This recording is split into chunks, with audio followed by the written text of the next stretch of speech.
sallallahu alaihi wa ala alihi wa ashabihi wa man sara ala nahji wastana bi sunnatihi ila yaumiddin. Qala ta'ala ya ayyuhalladzina amanu ittaqullaha haqqa tuqatih wa la tamutunna illa wa antum muslimun. Amma ba'du, kaum muslimin dan muslimat, al-hadirin wal hadirat, bapak-bapak, ibu-ibu, saudara-saudari jamaah salat maghrib dan isya rahimahumullah, serta kepada siapapun dari kaum muslimin dan muslimat yang menyaksikan kajian kita pada maghrib ini, semoga senantiasa dijaga dan dirahmati Allah Subhanahu wa ta'ala. Bersyukur kita kepada Allah pada malam ini, Allah izinkan kita untuk bisa melaksanakan rencana kita yang mana akan kita manfaatkan waktu ini untuk belajar bersama tentang panduan Nabi Sallallahu Alaihi Wasallam, bagaimana manusia terbaik ini mendidik generasi, bagaimana beliau menjadikan proses yang sangat luar biasa di dalam melahirkan para generasi sahabat, yang mereka ini adalah hasil didikan Nabi kita alaihissalatu wassalam. Maka kita yakin bahwa sebaik-baik teori adalah teori Rasulullah dalam pendidikan anak. Sebaik-baik contoh di dalam pendidikan anak adalah contoh yang telah diberikan oleh Nabi kita Sallallahu Alaihi Wasallam. Maka kitab yang kita jadikan rujukan insyaallah adalah Al-Hadyun Nabawi fi Tarbiyatil Aulad, petunjuk Nabi di dalam mendidik anak dalam pandangan Al-Quran dan Sunnah Nabi SAW. Dalam kitab ini akan dipadukan dua sumber utama. Yang pertama, bagaimana para Nabi dan para Rasul secara umum di dalam mendidik anak-anak mereka, dan begitu juga Nabi kita Sallallahu Alaihi Wasallam secara khusus bagaimana beliau mendidik generasi awal. Sebelum kita memasuki pembahasan kita satu demi satu, saya ingin menekan satu penekanan yang harus kita sadari bersama, bahwa pendidikan anak adalah tanggung jawab orang tua. Mendidik anak bukan tanggung jawab lembaga, bukan hanya tanggung jawab para guru di sekolahnya, tapi yang paling pokok di dalam pendidikan anak kita adalah oleh orang tua itu sendiri, oleh bapaknya, oleh ibunya. Sehingga para ulama mengatakan bahwa rumah itu merupakan sekolah pertamanya. Sekolah pertama bagi anak kita adalah rumahnya. Kalau seandainya rumah itu adalah sekolah, maka yang menjadi gurunya siapa? Orang tua. Maka itulah kita harus bersama-sama belajar. Walaupun mungkin di antara kita sudah punya anak yang sudah besar-besar, tidak ada masalah. Karena kita akan menaik level, masuk kepada fase berikutnya, akan menjadi kakek dan nenek. Menjadi kakek dan nenek dalam Islam panduannya jelas. Siapa yang kita ikuti adalah Nabi Sallallahu Alaihi Wasallam. Kita akan mempelajari Nabi itu sebagai seorang suami dalam kehidupan rumah tangga, dan kita akan belajar darinya dia sebagai seorang ayah bagi anak-anaknya, serta dia sebagai kakek bagi cucu-cucunya. Gitu, ikhwafillah, bahwa pendidikan anak perkara yang penting, perkara yang sangat urgen, apalagi di masa sekarang ini. Orang tua harus ekstra di dalam mengawalnya. Orang tua harus berhati-hati untuk memilih sekolahnya. Orang tua harus memberikan perhatian untuk lingkungannya. Tidak boleh sembarangan orang bergaul. Tidak boleh sama siapa saja dia berangkat pergi. Kita sebagai orang tua harus selektif. Harus punya pandangan bahwa kamu harus pergi dengan orang yang seperti ini. Kamu harus bergaul dengan orang yang seperti ini. Dan kamu harus melakukan semangat di dalam beragama seperti ini. Dan ayah akan memilihkan lembaga pendidikan bagi kamu seperti ini. Nah, bab seperti ini harus kita perhatikan. Menjadi tanggung jawab kita sejak awal. Salah satu contoh adalah bahwa ketika nanti anak ingin dimasukkan ke pesantren, maka kondisi dan keadaan pesantren, kenapa harus belajar di pesantren misalnya, itu sudah harus mulai dikomunikasikan dengan anak sejak awal. Misalnya ketika dia sudah menginjak kelas 5, kelas 6 SD, itu sudah harus mulai didialogkan, disampaikan, nanti nak, kamu akan masuk pesantren. Apa itu pesantren ya? Lembaga pendidikan Islam. Yang di situ kamu akan belajar Al-Quran, belajar akidah, belajar hadis Nabi, belajar fikih. Di situ kamu akan dibimbing oleh para ustadz-ustadz dengan bimbingan yang benar tentang Islam ini.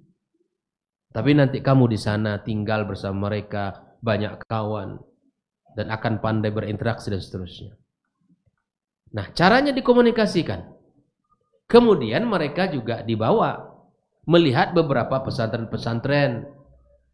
Atau paling tidak dia pulang, ada anak tetangga, saudara yang pulang pesantren, kita panggil dia ke rumah kita. Kita dialog, bicara. Tahapan-tahapan itu sudah kita lakukan bersama. Sehingga anak tidak kaget ketika tamat SD langsung kemudian dibawa ke pesantren.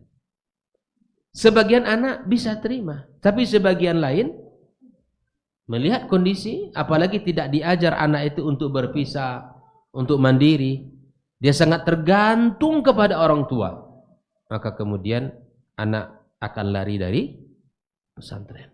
Maka ini salah satu contoh saja bahwa pendidikan itu harus diawali dengan komunikasi, harus diawali dengan perhatian, harus diawali dengan dialog, membangun kedekatan. Insya Allah kita akan pelajari.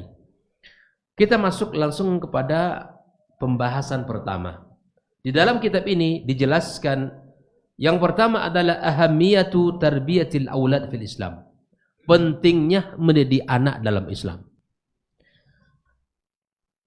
Pengarang kitab ini mengawali poinnya pertama adalah menjelaskan tentang perhatian para nabi dan rasul di dalam pendidikan keluarga dan anak mereka. Karena orang yang paling tertinggi yang kita jadikan rujukan adalah para nabi dan rasul. Mereka pilihan Allah, mereka kekasih-kekasih Allah, dan mereka dipandu oleh wahyu. Kemudian gerak mereka, kasih sayang mereka, kemudian apapun yang mereka lakukan itu dipandu oleh wahyu, dan tentu ini menjadi panduan bagi kita bersama.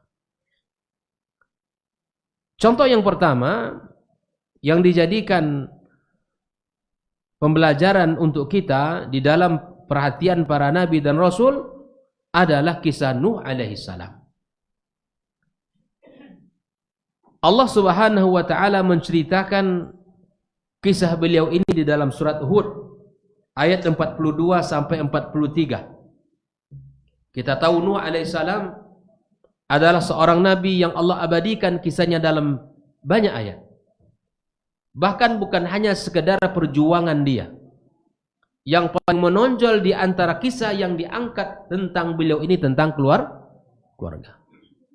Bagaimana Allah menguji dia seorang nabi dengan istri yang tidak taat, dengan anak yang pembangkang. Nah, oleh karena itu kita lihat Walaupun Nuh alaihissalam sampai pada titik diuji dengan ujian yang berat. Istri yang menghina dia, yang merendahkan dia. Bahkan dialah orang yang paling pertama merendahkan dia dari orang lain terhadap suaminya. Sehingga hasil dari sikap yang tidak baik, lahir anak yang tidak baik. Maka para ulama mengatakan, kalau dibuat perbandingan, bahwa istri yang tidak baik, itu akan lebih berefek kepada anak daripada suami yang kurang baik. Ya. Kondisi istri yang tidak salehah, yang tidak baik, itu akan besar pengaruh dia kepada anak dibandingkan kondisi seorang ayah. Diambilkan dari mana? Dari kisah Nabi Nuh alaihissalam ini. Mari kita lihat perhatian Nuh alaihissalam. Dalam kondisi dia sangat kecewa. Ya, dalam kondisi dia sangat mendapatkan titik yang paling berat, ujian dari keluarganya. Karena yang paling berat, Pak, ujian itu bukan dari orang luar. Biasanya yang paling berat dari orang dalam, internal dia. Bayangkan seorang nabi mendakwahkan risalah, mengajak orang beriman kepada Allah. Orang beriman. Tapi kemudian ternyata orang yang paling dekatnya tidak beriman. Walaupun Nabi Nuh alaihissalam termasuk dakwah yang paling lama dan paling sedikit orang yang beriman. 950 tahun yang beriman hanya belasan orang. Bisa kita bayangkan itu. Betapa hati para mad'unya, kaumnya yang sangat keras, yang tidak mau mendengarkan risalah nabinya. Berkata Nuh alaihissalam dalam kisah bersama anaknya, "Ya bunayyir kam ma'ana." Wahai anakku. Ini dalam kondisi sulit, di saat bahtera sudah mulai berlayar, Pak. Sudah mulai berlayar. Nabi Nuh bersama kaum muslimin, kaum muslimat, kaumnya yang beriman dah masuk ke dalam kapalnya. Di saat seperti itu pun Nabi Nuh alaihissalam kecewa dengan anak yang tidak beriman. Dia panggil anaknya, "Ya bunayyir kam ma'ana." Wahai anakku, mari naik bersama kami. Maka apa pelajaran yang bisa kita ambil dari potongan ayat ini? Ya bunayyir kam ma'ana wa la takum ma'al kafirin. Wahai anakku, kata Nabi Nuh, naiklah bersama kami ke bahtera ini. Jangan kamu bersama orang-orang kafir. Pelajaran pertama yang bisa kita ambil, bahwa dalam kondisi apapun anak kita, dalam keadaan seburuk apapun akhlaknya, bahkan dia misalnya tidak beriman, seperti Nuh alaihissalam, dalam kondisi tidak beriman kepada Allah dan Rasulnya, sebagai Nabi adalah ayahnya, tapi ayahnya Nuh alaihissalam tetap memanggil dengan panggilan yang baik. Ini pelajaran. Ya bunayya, itu panggilan kesayangan. Ayah mana yang tidak sedih anaknya kalau dia tidak beriman? Ayah mana yang tidak sedih anaknya kalau tidak berakhlak? Ayah mana yang tidak bersedih kalau anaknya tidak bisa diatur? Nuh seorang rasul pertama mengajak kaumnya untuk bertauhid dan ada yang mengikuti. Anaknya sendiri dari darah dagingnya tidak beriman. Maka dalam kondisi seburuk apapun anak kita, maka tetap dipanggil dengan panggilan yang baik. Ini pelajaran pertama. Bahwa kita tidak boleh memanggil dengan panggilan yang buruk. Nabi Nuh mengajarkan itu kepada kita. Bagaimana kasih sayang, bagaimana dakwah yang penuh dengan kelemah lembutan. Hari ini anak misalnya orang jatuh kepada narkoba, jatuh kepada pergaulan bebas, jatuh kepada judi online misalnya. Banyak penyakit ya hari ini. Bukannya sekedar apa yang kita lihat, tapi sudah masuk kepada dunia maya. Maka anak-anak yang terkafar dalam berbagai penyakit sosial ini, maka kita panggil anak kita dengan panggilan yang baik, jangan panggil dengan panggilan yang buruk, seperti Nuh alaihissalam. Adakah kezaliman yang paling tinggi dari kekafiran? Ada enggak? Tidak ada. Itu adalah sesuatu yang membatasi dia nanti di dunia dan di akhirat kelak. Kafir. Tapi dia tetap memanggil anaknya ya bunayya. Yang kedua, perlu kesabaran dalam mendidik anak. Karena anak ini kata Allah Subhanahu wa taala adalah nikmat, adalah karunia, amanah. Tetapi di saat yang sama dia juga sebagai ujian dan fitnah bagi orang tuanya. Tentunya ketika berhadapan dengan anak, kita akan diuji kesabaran kita oleh Allah. Apakah kita sabar menghadapi mereka-mereka ini? Apakah kita sabar membersamai pagi dan petang, siang dan malam dengan berbagai tingkah laku mereka, dengan berbagai kondisi dan keadaan anak-anak kita, macam-macam. Tidak sama ketika zaman-zaman kita kecil dengan hari ini. Zaman sudah berbeda, kondisi sudah berbeda. Tapi kemudian kita harus belajar bagaimana nabi kita, untuk bagaimana para nabi dan rasul dan nabi kita SAW mendidik generasi awal itu. Maka di antara panduan Al-Qur'anul Karim tentang kisah Nabi Nuh alaihissalam, maka kita harus memanggil anak kita dengan panggilan yang baik walaupun dalam kondisi dalam keadaan bersalah. Yang kedua, kita mesti sabar di dalam menghadapi bagaimana Nuh alaihissalam. Bagaimana Nuh alaihissalam dia bersabar kepada anaknya, maka tetap dia memanggil dengan panggilan kasih sayang. Ikhwafillah rahimakumullah. Ketika ayahnya memanggil, di sini Syekh Sa'di mengatakan wanada Nuh ibnahu, Nuh memanggil anaknya, lamma raqiba liyarkab ma'ah wa kana ibnahu fi ma'zil.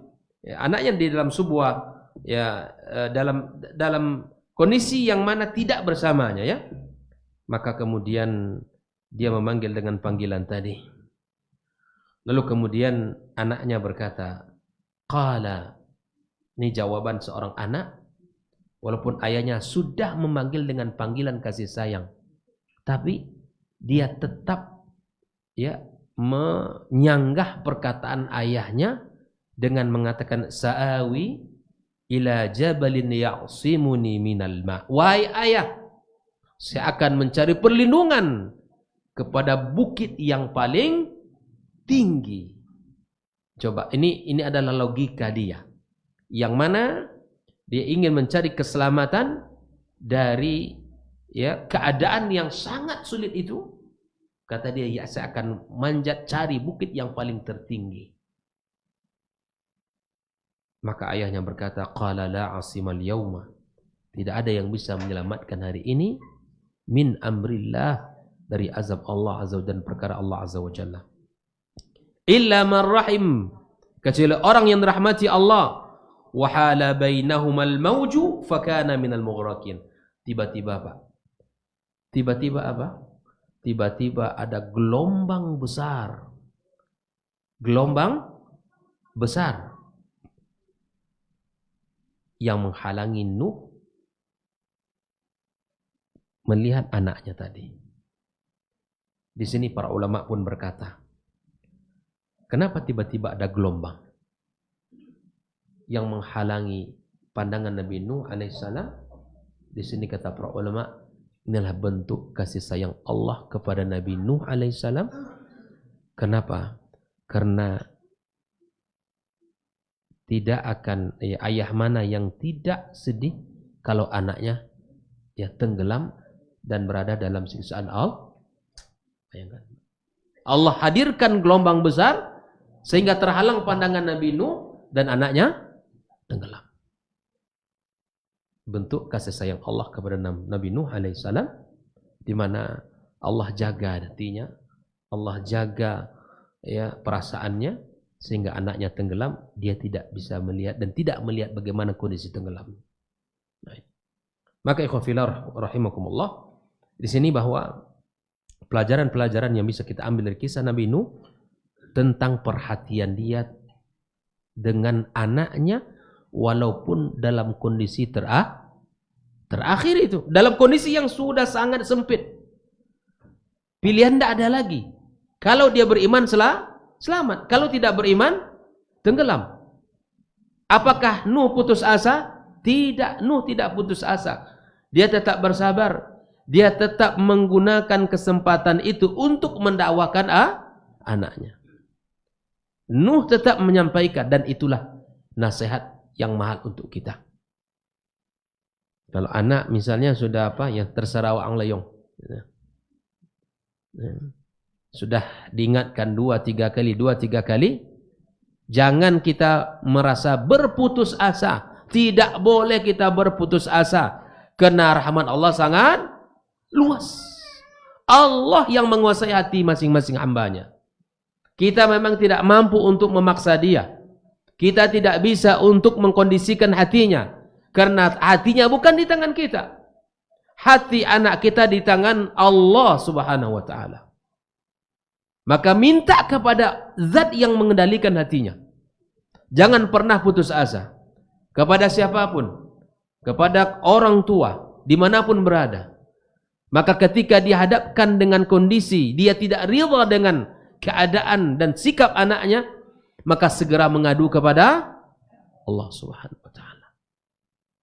Dan saya sudah banyak membuktikan itu dengan berbagai kisah-kisah para ikhwah kita. Di saat dalam kondisi sulit, Ustaz anak saya begini, Ustaz anak saya begini. Saya bilang kita punya Allah. Kita punya zat yang bisa merubah kalau Allah berkehendak. Kita punya Allah yang bisa mengendalikan anak kita. Kita tidak memiliki kemampuan, kita tidak punya daya dan upaya untuk bisa merubah dia. Yang penting Bapak jangan pernah putus asa kepada Allah. Dengan rahmat Allah, selalu minta kepadanya. Allah yang akan membuat hati anak kita sadar. Dan alhamdulillah, kalimat itu bisa saya rasakan dan dirasakan oleh banyak para ikhwah kita yang menghadapi ujian yang berat dari anak-anaknya. Maka Nuh alaihissalam sangat peduli dengan anaknya, walaupun dalam kondisi yang sudah sangat sempit, karena waktunya sudah tidak ada lagi. Jaminan keselamatan tidak ada. Kalau beriman selamat, kalau tidak tenggelam. Akhirnya anak beliau tenggelam. Dan ingat, anak yang tenggelam ini dari sang ibu yang tidak beriman, yang tidak baik. Makanya dan Nuh alaihissalam punya anak yang lain. Yang tidak hanya itu saja anaknya, yang tidak Kanaan yang sering masyhur namanya disebut oleh orang. Ini adalah buah daripada ibu yang tidak baik. Seperti pepatah kita yang sering kita sebut bahwa buah tidak akan jatuh jauh dari batangnya. Macam itulah. Sejauh mana kesolehan, makanya Islam menyuruh kita, Pak, jauh sebelum kita menentukan dengan siapa kita menikah, maka Islam telah memberikan garis-garis besarnya. Tunkahul mar'atu li'arba'. Disinilah letak pentingnya itu. Nikahi wanita karena 4 perkara. Boleh karena kecantikan, boleh karena harta, boleh karena keturunan, dan boleh karena agamanya. Maka Nabi berpesan, pilihlah yang agamanya bagus. Taribat yadak. Itu dia. Maka ikhwafillah rahimahullah, kita sekarang dulu kami tidak memperhatikan itu, Ustaz. Ya, sekarang sama-sama memperbaiki diri. Yang sudah menikah, sudah sekian lama kita berumah tangga, yuk kita kembali rapikan kehidupan rumah tangga kita. landasan kita berumah tangga adalah agama. Dengan landasan itu berharap kita kepada Sang Khalik, Allah akan memberkahi kehidupan rumah tangga kita. Itu kisah yang pertama Nabi Nuh alaihissalam dalam surat Hud ayat 42 sampai 43. Kemudian di antara dalil yang digunakan di dalam perhatian para nabi dan rasul dalam pendidikan anak mereka masih dalam kisah Nabi Nuh alaihissalam di dalam surat Hud ayat 45 sampai 47.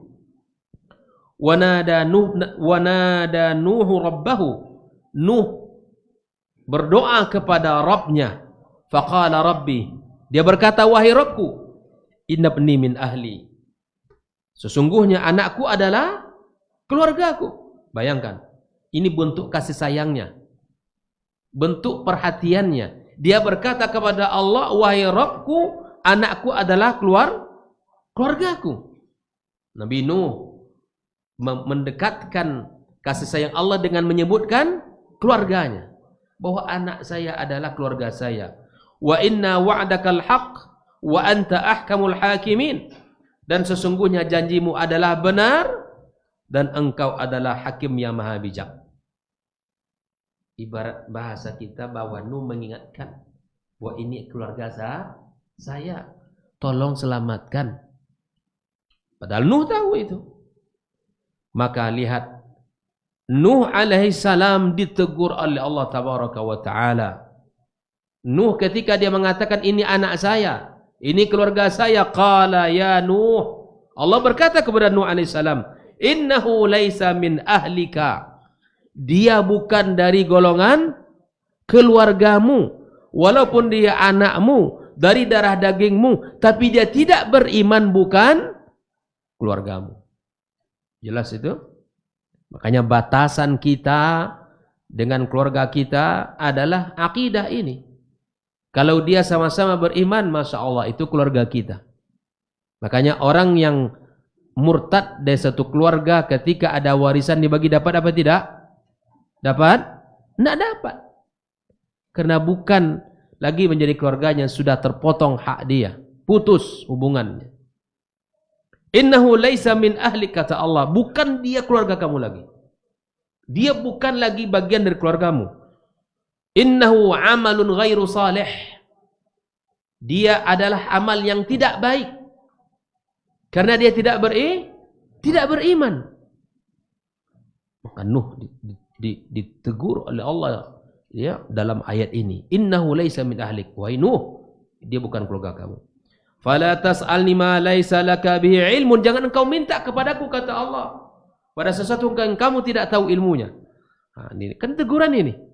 Seorang nabi, seorang rasul. Inni, kata Allah, a'idzuka an takuna minal jahilin. Aku peringatkan kamu, wahai Nuh, agar kamu tidak termasuk orang yang jahil. Bayangkan. Ini kalimat keras, Pak. Teguran untuk Nabi Nuh alaihissalam. Namun di dalam teguran ini lahir kenapa? Karena Nuh meminta kepada Allah agar diselamatkan anaknya. Nah, kalimat beliau agar diselamatkan anaknya bentuk kasih sayang Nabi.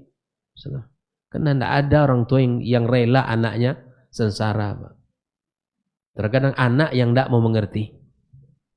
Ayah sudah mati-matian bekerja. Saya sering nasihati mahasiswa saya, Pak, di kampus. Datang terlambat, bentuk tidak jelas.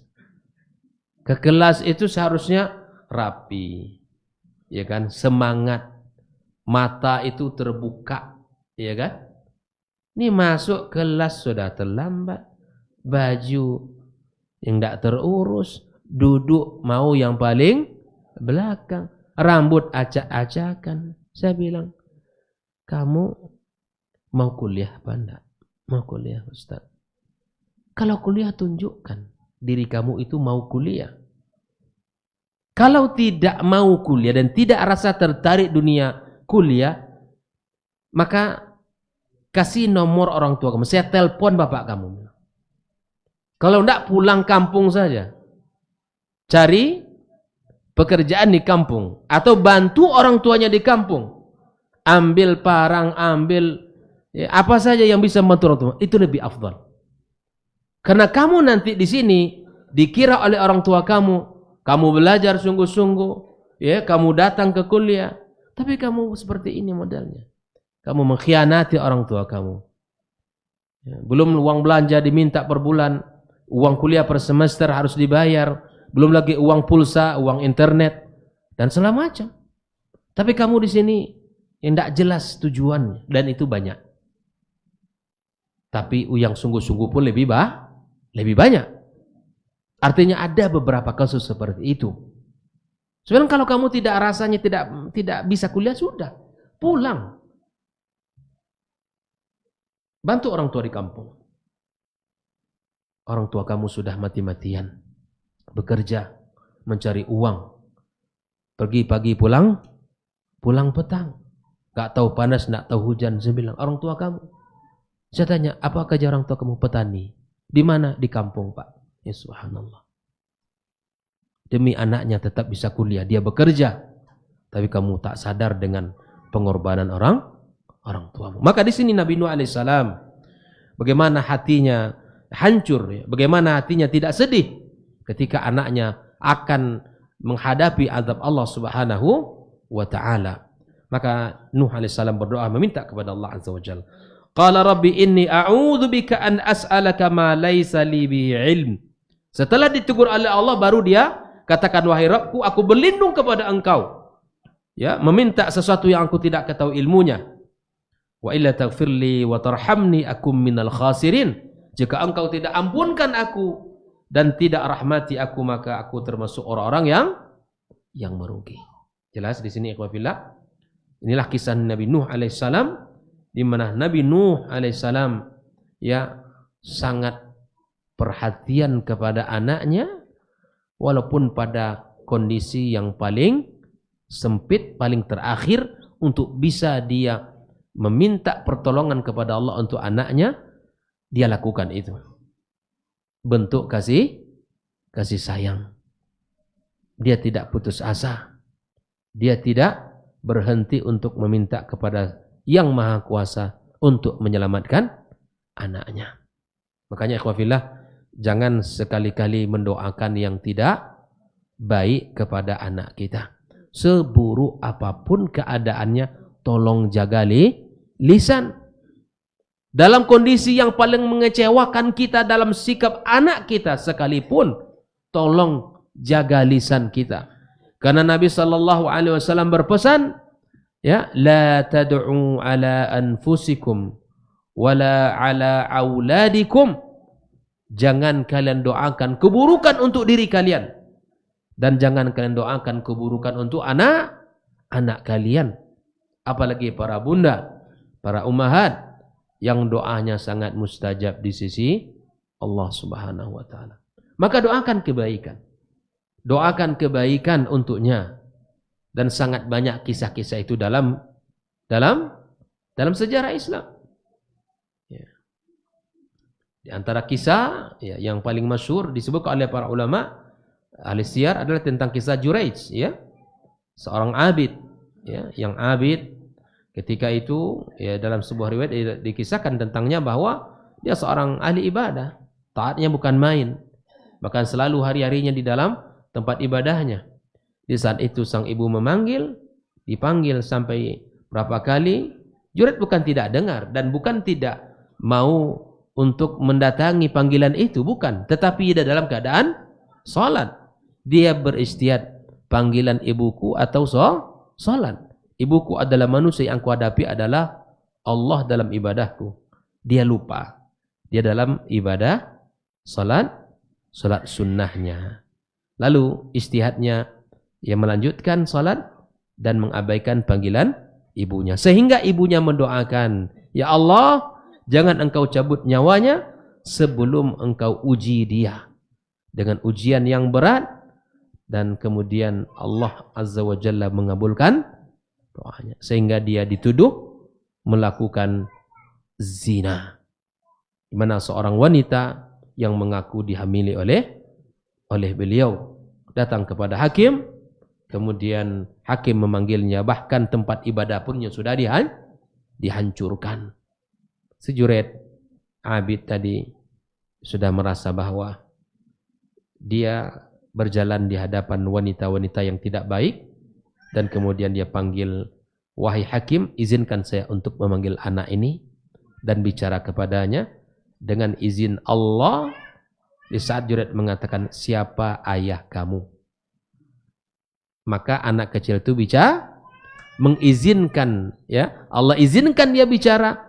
Dia mengatakan, ayah saya adalah pengembala kambing, pengembala domba. Semua orang, ya, kaget, dan inilah kisah anak kecil yang bisa bicara. Ya, ini sahibu Jureid. Maka kemudian Jureid terbebas dari tuduhan, tapi begitulah ujian Allah kepada dirinya akibat daripada doa ibunya. Kisah yang masyhur di masa kita ini, kisah Imam Masjidil Haram. Sesudah ya, mungkin kita sudah baca semua. Ya, apa kata beliau setelah, ya, bahwa semua orang mengatakan, dan dia mengisahkan tentang dirinya, asabani bida'wati ummi kama asaba Jureid bida'wati ummi.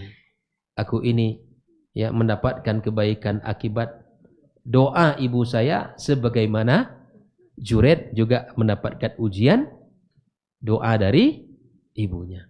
Jadi artinya emosi kita setinggi apapun, ya, amarah kita, emosi kita, maka doakanlah dia menjadi orang baik. Ya, dalam kondisi itu kita memang subhanallah, emosi itu mesti dikuasai. Doakan dia menjadi orang saleh, doakan jadi orang alim ulama, doakan menjadi, ya, makanya doa ibunya apa? Semoga satu hari nanti kamu menjadi imam Masjidil Haram.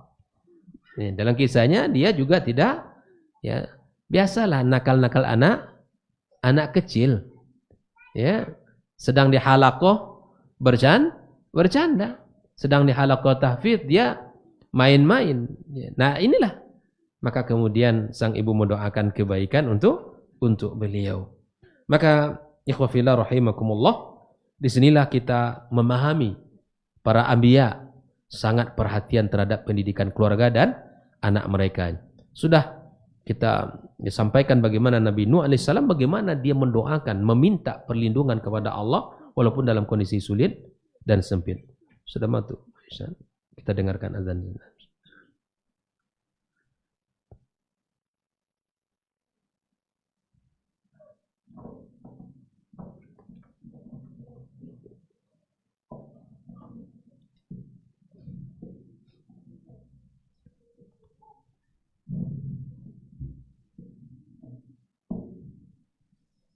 Allahu Akbar,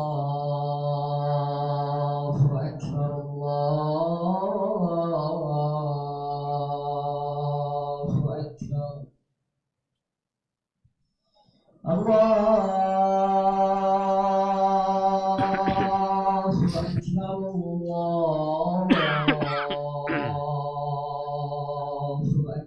Allah. Asyhadu an la ilaha illallah.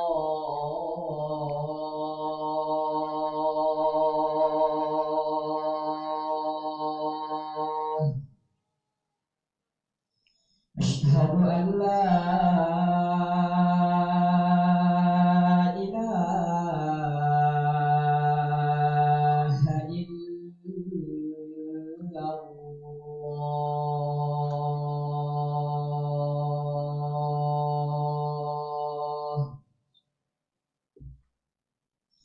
Asyhadu anna Muhammadan Rasulullah.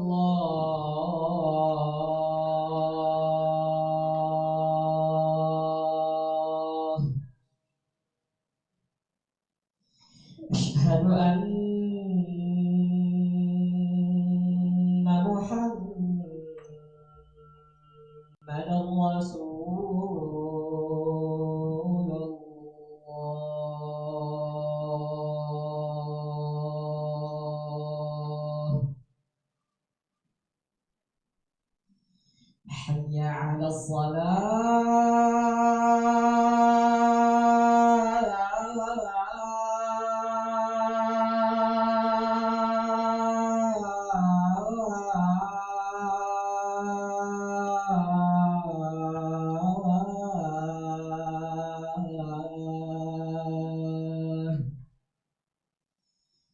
حي على الصلاة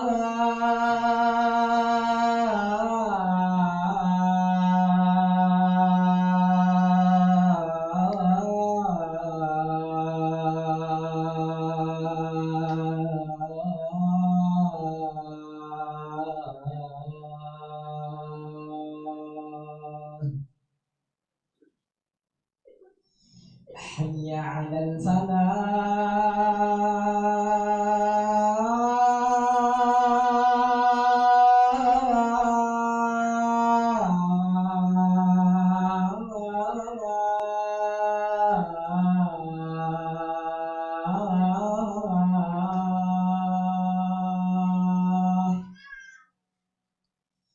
حي على الفلاح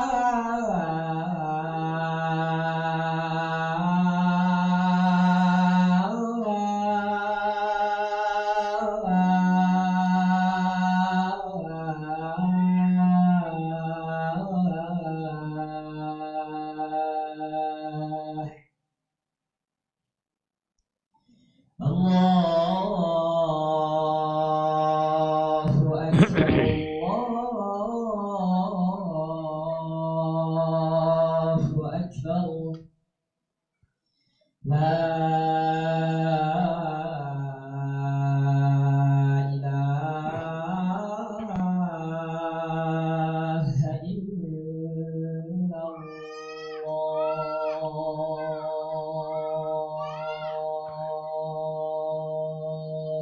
لا إله إلا الله والصلاة والقائمة وبعث الله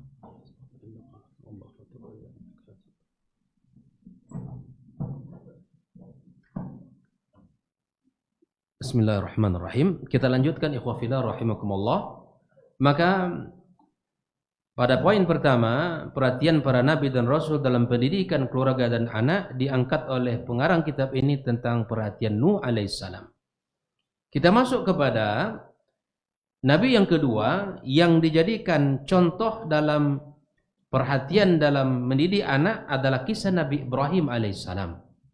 Ibrahim digelar dengan Khalilur Rahman, kekasih Allah. Disebut juga dengan Abul Anbiya, bapaknya para nabi.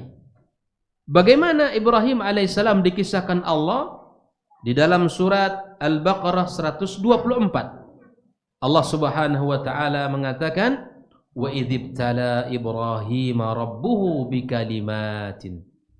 Ingatlah ketika Ibrahim diuji oleh Allah dengan kalimat, dengan perintah dan larangan. Ujian itu dilewati oleh Nabi Ibrahim, fa'atammahunna.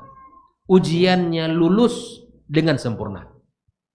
Ujian berat banyak dilewati oleh Ibrahim alaihissalam. Ya, mulai dari ujian terhadap siapa? Sebelumnya ayah beliau sendiri. Ujiannya berat. Ya, sebagai seorang anak yang diutus Allah Azza wa Jalla, ya berhadapan dengan ayah yang tidak beriman kepada Allah Subhanahu wa taala. Belum lagi ujian dari kaumnya. Maka kemudian ujian-ujian itu Allah katakan fa'atammahun, Ibrahim lulus dengan sempurna. Kalau bahasa kita ini excellent, sempurna, dilewati oleh Ibrahim dengan baik. Maka Allah berikan kepadanya hadiah.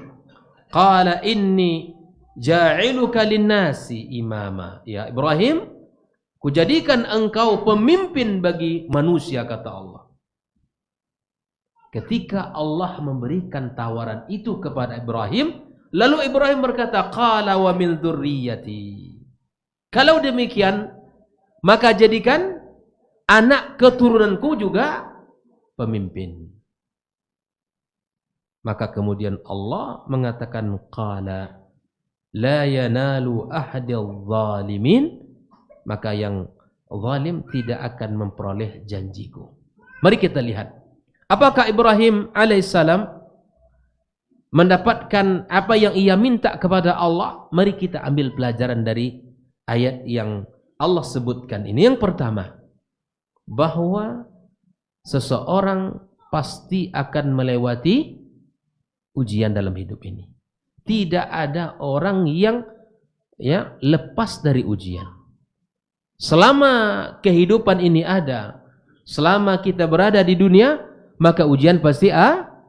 Macam-macam ujiannya. Ada ujian dari sisi harta, ada ujian dari sisi anak, ada ujian dari kedudukan, ada ujian macam-macam, kesehatan dan keadaan. Maka Ibrahim alaihissalam lulus dengan ujian itu. Maka siapapun yang sadar bahwa dia sedang di dunia ini, maka harus sadar dia akan terus melewati ujian itu. Yang kedua, kalau kita berdoa kepada Allah, maka jangan lupakan anak kita. Kalau kita minta kepada Allah, jangan minta hanya minta kesehatan badan, minta rezeki yang lapang, minta dipanjangkan umur, tapi minta juga kebaikan untuk anak dan keturunannya. Insyaallah kita akan belajar dalam surat Ibrahim itu sendiri bagaimana Ibrahim doa-doa yang sangat luar biasa, mengajarkan kita berdoa, bagaimana cara berdoa kepada Allah. Ibrahim ajarkan kepada kita. Yang pertama diminta oleh Ibrahim dalam doanya apa? Agar Allah selamatkan dirinya dan keluarganya dari kesyirikan. Bayangkan. Ketika Allah sebutkan tentang Ibrahim alaihissalam bahwa di saat Allah selamatkan, telah Allah jadikan negerinya, dia minta kepada Allah agar jadikan negeri ini, maksud di Mekah ketika itu dijadikan aman, selamat dari segala bentuk gangguan. Maka yang diminta pertama kali oleh Ibrahim adalah agar Allah jaga dari kesyirikan. Maka minta pertama kali kepada Allah dalam doa kita agar Allah jaga kita dari kesyirikan itu sendiri. Kalau kita minta, jangan lupa minta doa kepada Allah untuk anak kita. Doakan anak kita. Doakan keberkahan pada hartanya. Doakan keberkahan pada anak keturunannya. Minta kepada Allah. Maka Ibrahim mengatakan qala wa min dzurriyyati. Kita lihat bagaimana Allah Azza wa Jalla memberikan apa yang dia minta ini. Ibrahim alaihissalam berapa istrinya? 2. Istri yang pertama siapa? Sarah. Sarah yang pertama. Yang kedua Hajar. Nah, Sarah ini wanita yang sangat cantik. Disebutkan oleh Ahlus Siyar, kecantikan Sarah ini dia memiliki seperti kecantikannya adalah separuh bumi ini. Macam anak dong? Galak. Bumi ini godang. Separuh kecantikan bumi ini diambil oleh percikan sampai ke teratak. Dibagi seluruh wanita dunia ini. Jadi sadar-sadar Jawa jangan minta jenazah Sarah itu separuh bumi kecantikannya. Baik. Tapi dia lambat punya keturunan. Ketika mereka pergi ke Mesir bersama Sarah, Ibrahim bersama Sarah ke Mesir, saat pulang dari Mesir, maka dia dihadiahkan dengan seorang wanita yang bernama Hajar, seorang budak. Dibawalah Hajar tadi ke Palestina oleh Ibrahim dan Sarah.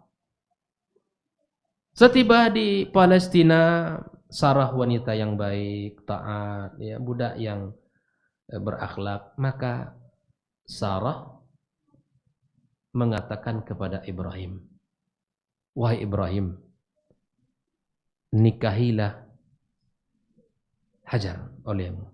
Mudah-mudahan dia bisa memberikan keturunan.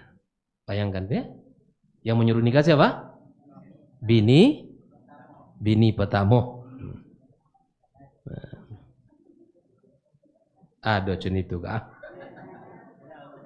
Nah, buat sekalian. Lain, alhamdulillah. Masya Allah. Luar biasa. Yang bilang lahir siapa? Yang belakang situ ada tuh. Ya subhanallah. Lalu kemudian apa yang terjadi? Dinikahi. Ibrahim menikahi Hajar. Tak lama kemudian Hajar pun hamil dengan izin Allah Azza wa Jalla. Mulailah kecemburuan itu datang. Jadi kalau ada suami disuruh oleh istri pertama menikahlah liak bang. Jangan disimpulkan masalah, selesai. Jangan tahu Allah selesai. Gitu kan? Maka kemudian kecemburuan itu mulai muncul. Sehingga Sarah pun berazam ingin bernazar untuk memukulnya. Lalu kemudian kata Ibrahim alaihissalam, jangan kamu pukul, tapi dalam riwayatnya, tapi berilah kamu lubangi telinganya Hajar, berikan anting. Wanita kalau diberi anting, apa kio-kio? Bata mancaknya, sangeng tebu. Biar kalau kurang godang di Bali, because setelah kan bata mancak. Maka Sarah tambah cemburu. Ikon dah, iyo adalah hamil tambah lancak leh. Ya subhanallah. Lalu begitulah kondisinya. Maka Hajar hamil. Lahirlah anak pertamanya bernama Ismail alaihi salam. Lalu kemudian datanglah perintah Allah. Kemudian mereka berangkat ya melewati lembah, melewati padang pasir, ya jarak yang sangat jauh dan panjang. Hajar dan Ismail diantarkan ke Wadi Bighairi Zi Zar'in, ke kota Mekah. Kisahnya sudah sering diulang ketika khutbah Idul Adha atau dalam kajian-kajian itu. Bahwa ketika sampai di sana, Ibrahim memang bagaimana seorang suami akan ya bersabar dan akan gembira begitu dalam keadaan di mana beliau ditinggalkan di tempat yang Allah sendiri menceritakan. Biwadin ghairi zi zar'in, di lembah yang tidak ada tumbuh-tumbuhan, tidak ada taman-taman, enggak ada tanda-tanda kehidupan, apalagi pembangunan. Tidak ada. Ditinggalkan di situ berbekal air dan berapa butir kurma. Ibrahim tak banyak bicara. Ibrahim tak banyak memberikan kata-kata. Maka kemudian kemudian Hajar berkata, Allahu amaraka bihada. Wa Ibrahim, apakah Allah yang menyuruh kamu untuk mengantarkan kami ke sini? Maka disitulah Ibrahim ya mulai kuat dan mengatakan iya. Diturunkan Hajar dan Ismail sudah berkata. Kata istrinya, idzan la yudayyi'ana Allah. Kalau demikian halnya wahai Ibrahim, sudah balik kamu ke Palestina, tinggalkan kami di sini. Allah tidak akan sia-siakan kami di sini.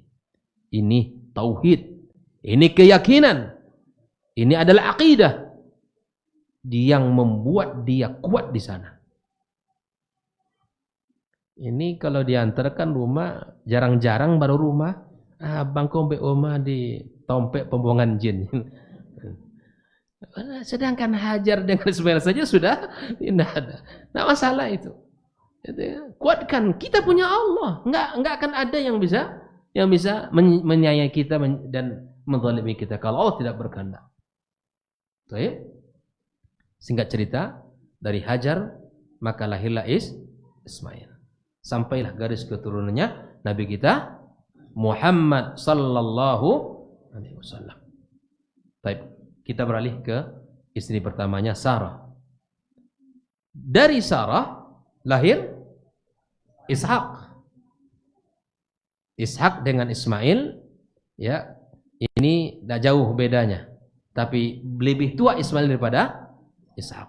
Ishak diangkat oleh Allah Azza wa Jalla sebagai seorang nabi. Dari Ishak lahir siapa? Dari Ishak lahir Yakub. Yakub juga diangkat sebagai seorang. Dari Yakub siapa? Yusuf. Yusuf ketampanannya jangan dikira. Nah, lah tahu sebabnya kan? Siapa dulu dong neneknya? Nah, kan begitu. Jadi kalau neneknya separuh bumi kecantikan, wajar kalau cucunya. Nah, jadi awak ndak heran wak deh. Kenapa lah Yusuf nih ganteng kali gitu kan? Ternyata ada silsilah garis keturunan sampainya ke Sarah, neneknya. Bayangkan. Maka qala wa min dzurriyyati. Bayangkan itu ya. Muncul para imam-imam, para pemimpin-pemimpin, para anbiya berkat doa ayahnya Ibrahim alaihissalam. Maka kita harus kencangkan doa. Seringkali kita sudah berdoa tapi kita belum serius dalam doa kita.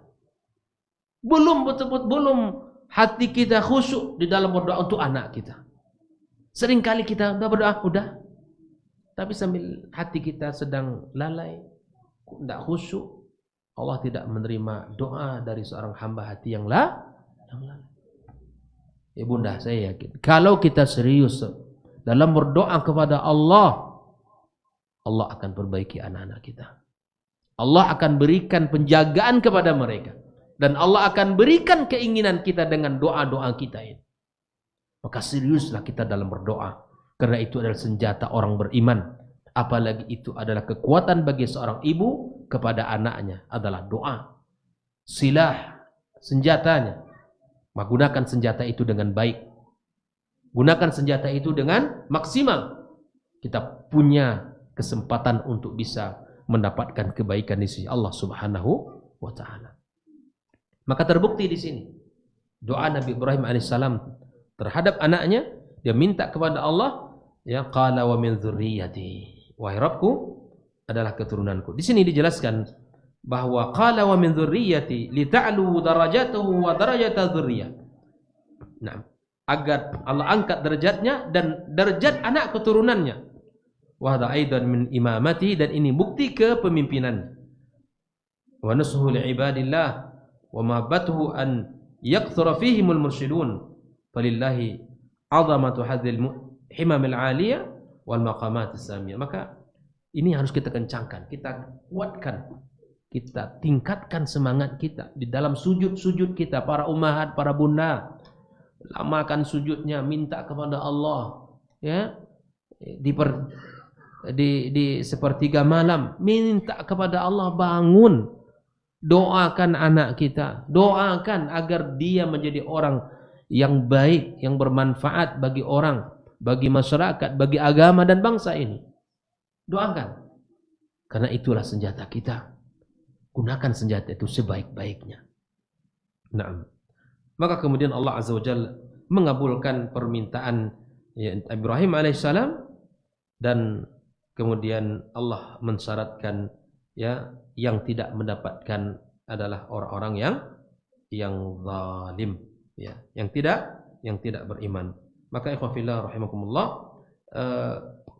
disinilah kesabaran, keyakinan dan hasil yang baik didapati oleh Ibrahim alaihissalam dengan keimanan dan amal saleh dan akhlak yang indah, ya, kemudian rasa cinta yang sempurna, rasa takut dan taubat. Maka ini adalah, ya, sebuah prestasi yang besar yang dicontohkan oleh seorang ayah. Maka pelajaran ketiga dari ayat ini adalah ayah adalah suri tauladan yang baik bagi anak-anaknya. Ini Ibrahim. Di dalam ayat ini tadi ada pelajaran yang pertama, bahwa setiap orang akan menghadapi ujian. Yang kedua, di dalam berdoa sertakan anak kita. Di dalam permintaan kita, maka, ya, sebut nama anak-anak kita. Yang ketiga, ikhwafillah, ayah adalah teladan bagi anak-anaknya. Orang tua secara umum, ibu, ayah, ya, teladan bagi anak-anaknya. Di dalam keyakinan kepada Allah, di dalam akhlak yang mulia, di dalam apa lagi? Di dalam muamalah. Ya, kalau kita lihat kisah Ismail alaihissalam itu sangat luar biasa. Kata para ulama, kalau ingin belajar cara mendidik jarak jauh, LDR kalau bahasa orang kini kan. Karena Ibrahim tinggal di Palestina, Ismail tinggal di mana? Di Makkah. Secara waktu ayah dengan anak jarang ketemu. Apalagi zaman itu ada handphone, tidak ada video call, tidak bisa telepon. Yang melebihi dari itu semua adalah doa. Itu dia. Ya Rabb, ikut nelponnya ti ai, bas jumpa aja dengan anak, tapi anak tidak pernah didoakan. Ibrahim jauh dia tinggal, anaknya di Makkah, tapi hatinya dekat. Iko ayah dengan anaknya sejak kecil bersama di rumah, tapi jarak terbangun antara ayah dan anak. Tak dekat anak dengan ayahnya. Masuk ayah ke rumah, anak lagi. Kau wajah-wajah kan wangi juga ya kan. Wajah-wajah yang mengesalkan hati aja. Nengok wajah ayah teringat rotan, gitu kan?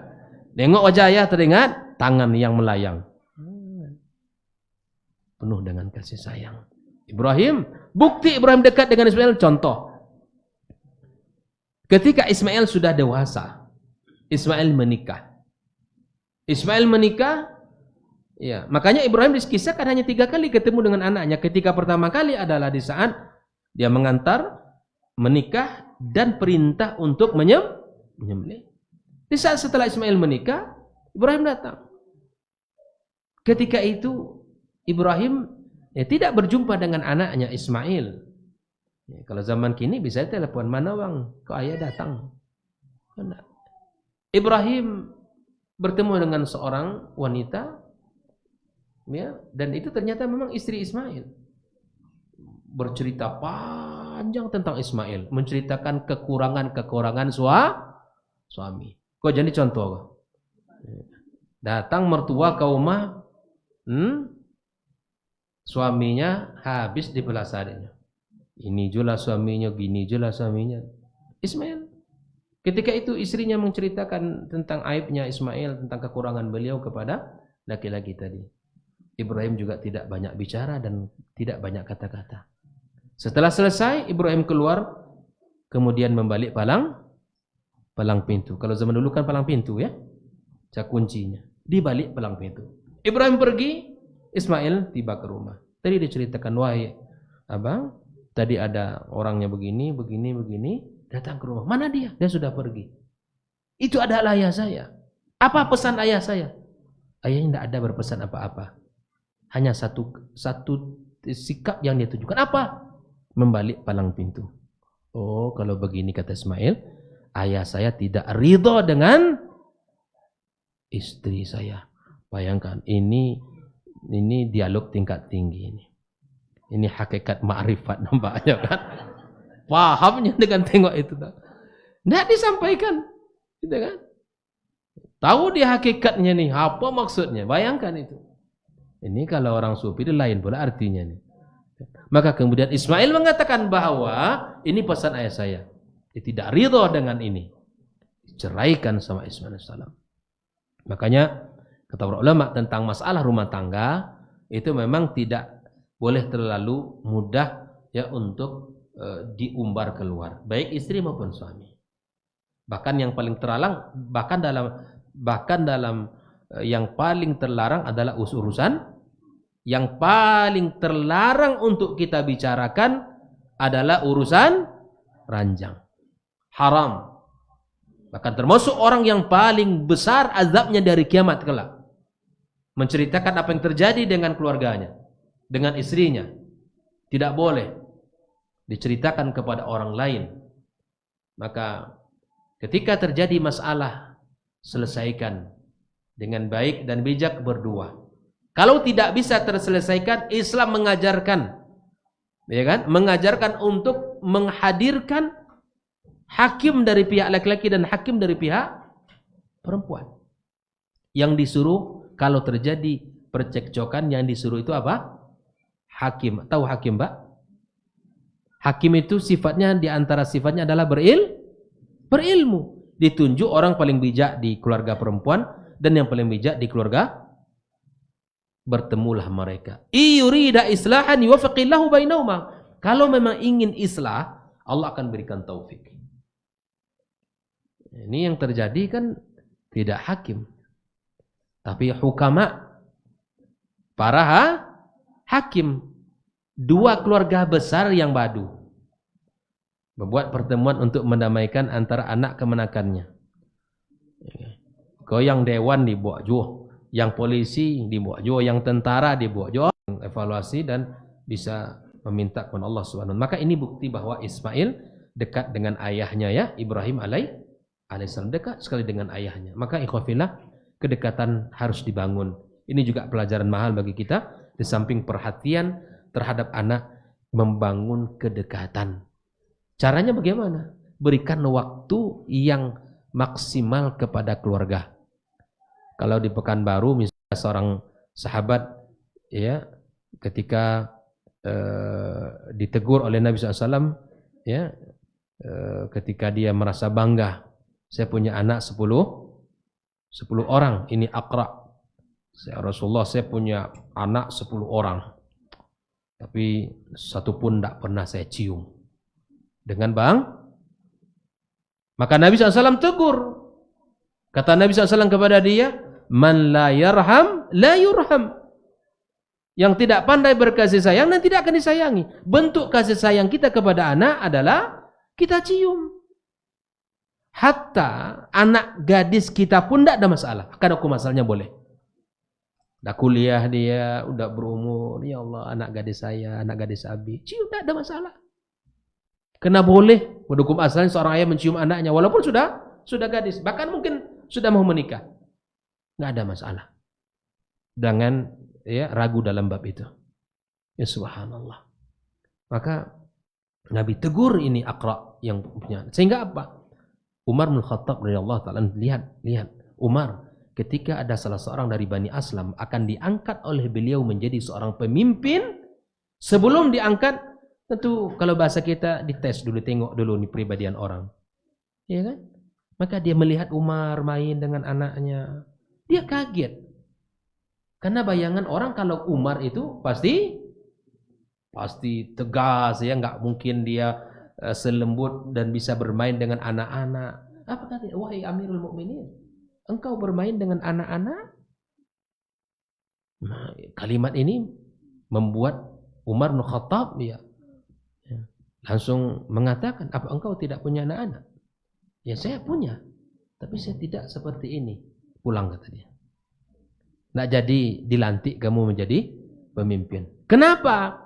Sama anak sendiri yang merupakan darah daging kamu saja, kamu tidak pandai berkasih, apalagi dengan rakyat yang tidak ada hubungan dengan kamu, kamu tidak akan pandai berkasih sayang.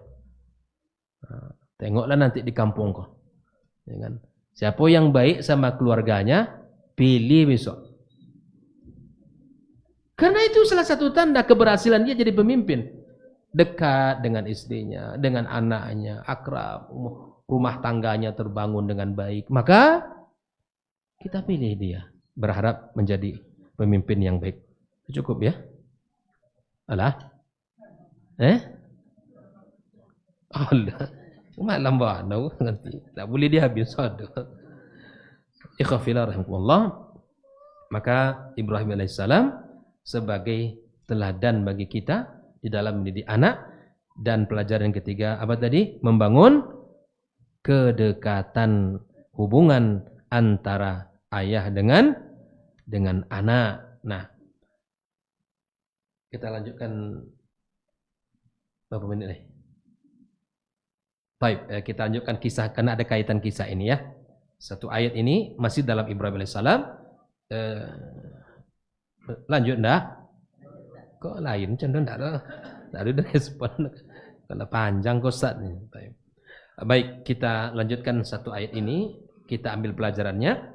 Di antara kisah Ibrahim alaihissalam adalah Al-Baqarah 127 sampai 128. Allah berfirman, wa idh yarfa'u Ibrahimul qawa'ida minal baiti wa Ismail rabbana taqabbal minna innaka antas samiul alim rabbana waj'alna muslimaini lak wa min dzurriyyatina ummatan muslimatan lak wa arina manasikana wa tub alaina innaka antat tawwabur rahim. Pelajarannya, ingatlah ketika Ibrahim meninggikan Ka'bah, ya, meninggikan dasar-dasar Ka'bah, ya, dasar bait, dan Ismail alaihissalam, Rabbana taqabbal minna innaka antas samiul alim. Dan Ismail juga ikut, mereka berdua berkata, wahai Rabb kami, terimalah doa kami, sesungguhnya Engkau Maha mendengar dan Maha mengetahui. Ya Allah, jadikan kami, ya, muslimah ini, dua muslim yang menyerahkan dirinya kepada Engkau, dan keluarga kami juga, keturunan kami, ummatan muslimatan lak, ya. Wa arina manasikana wa tub alaina innaka antat tawwabur rahim. Maka pelajaran apa bisa kita ambil? Yang pertama, Ibrahim di saat membangun Ka'bah, dia melibatkan anaknya Ismail. Maka pelajaran pertama kita apa? Libatkan anak-anak kita dalam kebaikan dan amal saleh. Libatkan mereka di dalam ketaatan. Contoh di masyarakat kita, di kampung kita ini, libatkan anak-anak kita. Kalau berbagi, ibu-ibu masak di rumah kan, nah antarkan ke rumah sebelah, antarkan ke rumah fulan, libatkan dia dalam kebaikan. Misalnya ada gotong royong, ada kegiatan sosial, libatkan anak-anak kita. Karena itu adalah ajaran Nabi Ibrahim alaihissalam, melibatkan Ismail dalam membangun Ka'bah. Makanya keterlibatan anak kita ini coba kita lihat dalam bab apa. Jangan-jangan hanya dalam bab makan, minum, belanja saja terlibatnya anak kita, ya kan? Tidak pernah dalam kebaikan. Ke masjid boleh dibawa, sangat boleh. Tapi ingat, hukum anak-anak ke masjid boleh, tapi memang harus dikasih tahu, diingatkan masjid tempat ibadah, jaga kebersihannya, jangan mengganggu orang yang sedang sholat. Kalaupun lari-lari anak kita, kalaupun dia bicara, tegur dengan cara yang baik. Jangan diberikan kata-kata yang kasar, yang tidak bagus. Karena masjid ini adalah tempat mereka untuk bisa menikmati, ya, dan melihat berbagai macam ketaatan dari orang tuanya. Makanya kata sebagian ahli syiar, kalau masjid ini tidak lagi terdengar di dalamnya suara-suara anak, maka tunggulah masa bahwa kebangkitan umat ini masihlah lama. Saya ulangi, kalau di masjid ini tidak lagi terdengar suara-suara anak, ya, yang ramai oleh anak-anak, maka kebangkitan Islam masih lama. Jadi pengurus masjid harus ramah anak. Biarkan anak-anaknya bicara. Biarkan mereka ke masjid. Ya. Karena ada sebagian pengurus, ya, di saat sudah mulai ramai anak, betogaknya lah itu. Belalang mah tuh. La ilaha illallah. Dulu ya cina itu tuh katanya. Lupanya kan. Nah, maka anak-anak perlu diluruskan, dinasihati, ya, diberikan bimbingan. Jangan dilarang dia ke masjid. Karena masjid itu adalah tempat di mana Nabi dulu mendidik para anak-anak di masanya. Nah, oleh itu pelajaran yang dalam pendidikan anak, libatkan anak kita dalam kebaikan. Saya pernah, Pak, subhanallah, saya ini dalam tahadus bin ni'mah, di Pekanbaru itu kan banyak tuh, ya, di lampu-lampu merah itu orang-orang di malam-malam Idul Adha. Saya teringat saya dulu, ya, itu Idul Fitri apa Idul Adha, penting di 2 hari raya itu. Saya suruh istri masak, kemudian kita bungkus-bungkus, yuk kita ajak anak-anak naik ke mobil, semuanya kita keliling jalan di Nangka sampai di Panam, kita kasih orang-orang. Ini subhanallah, ternyata, ya, peristiwa itu sangat membekas di hati anak saya. Sampai setelah berapa lama, Bi, kapan lagi kita bagi-bagi makanan kepada orang-orang? Ya subhanallah. Ya, itu bukti bahwa itu sangat berkesan. Saya yang ngasih anak, ya, kasih nak, buka kaca kasih. Kalau seandainya misalnya kita dalam safar, udah beli makanan agak banyak sedikit, niatkan bahwa itu akan diberikan kepada orang nanti. Dan kata Nabi SAW, makanan yang diniatkan untuk diberikan ke orang, Allah berkahi makanan itu. Allah berkahi. Maka libatkan anak-anak kita, ikhwafillah, di dalam kebaikan. Ketika musim Idul Adha misalnya kan, ya kita anak-anak kita suruh kalau sudah kita masak, ini bagi anak-anak. Maka di antara program yang kami buat di lembaga pendidikan kami bahwa ada harinya anak-anak itu PR-nya berbagi sama tetangga. Anak itu melaporkan dalam sepekannya kegiatan apa yang dilakukan di rumah, berbagi dengan tetangga. Nah ini jadi Islam mengajari itu dan sangat luar biasa efek daripada pendidikan yang seperti ini. Seperti mana Ibrahim melibatkan ya Ismail dalam kebaikan, maka libatkan. Kemudian setelah itu berdoa kepada Allah Azza wa Jalla, ya maka kemudian mereka berdua berdoa, Rabbana taqabbal minna innaka antas samiul alim. Maka ini juga pelajaran mahal bagi kita, ikhwafillah, bahwa ibadah ya sebaik apapun ibadah kita, setulus apapun niat kita, maka kita tetap meminta kepada Allah agar Allah terima ibadah kita. Wallahu taala alam shawab. Mudah-mudahan Allah berkahi pertemuan kita. Allah jadikan kita selalu orang yang diberkahi dalam harta dan keluarga serta anak keturunannya, dan Allah pertemukan nanti kita dalam surganya sebagaimana Allah pertemukan kita dalam majelis yang mulia ini. Wallahu taala alam. Wa sallallahu ala nabiyyina wa habibina Muhammadin wa ala alihi wa sahbihi ajma'in. Wassalamualaikum warahmatullahi wabarakatuh. Astagfirullah.